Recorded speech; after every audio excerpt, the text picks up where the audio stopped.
Mein Wurzer, I'm confused.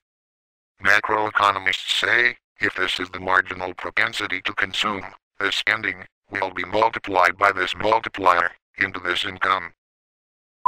Nonsense. It's Keynesian circular algebra. You end up with the same income you started with.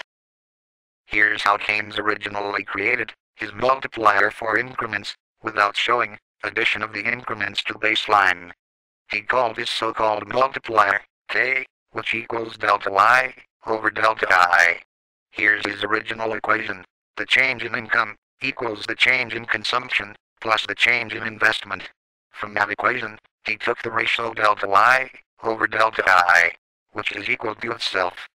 He then multiplied both sides by delta I. He then cancelled out the delta i's on the left side, but left them on the right side. He then changed this to K, and pretended to multiply delta I into delta Y. But the result is, add delta Y equals delta Y, and it's the same stinking delta Y as he started with. It's Keynesian circular algebra. And we can do the same circular algebra with delta Y over delta C.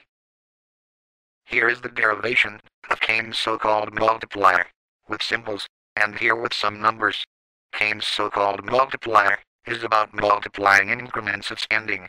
Increments must be added to a baseline. This is all baseline income.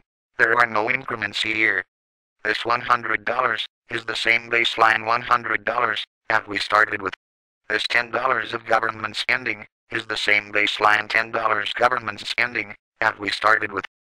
We cannot multiply part of the baseline we started with into the baseline we started with. This is a ratio, not a multiplier. Take this equation. Divide both sides by this. And we get this. So we can substitute this for this and get this. The result is the same baseline income that we started with. It's Keynesian circular algebra. This equation says we can substitute this wherever we see this. So these four equations give us these four equations. The result is the same baseline income that we started with. Keynesian circular algebra. And in this equation, if we subtract this from baseline income instead of this, we get a so-called multiplier for this fraction of baseline income. The result is the same baseline income we started with. Keynesian circular algebra. These are ratios, not multipliers. They do not create new income.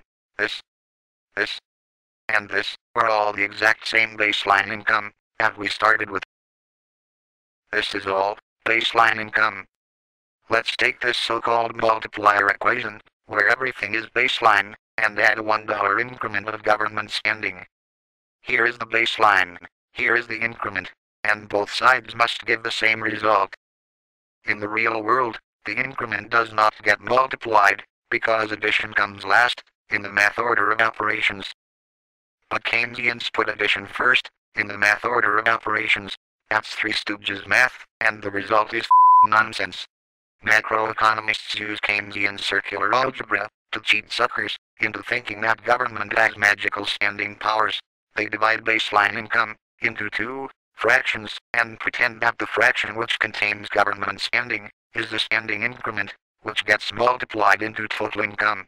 They do this because the math order of operations does not allow the spending increment to be multiplied. A dollar is spent many times, and each time is just addition of $1 to total income. The fiscal multiplier is mathematical nonsense, and macroeconomists are either part of the scam or too dumb to figure it out.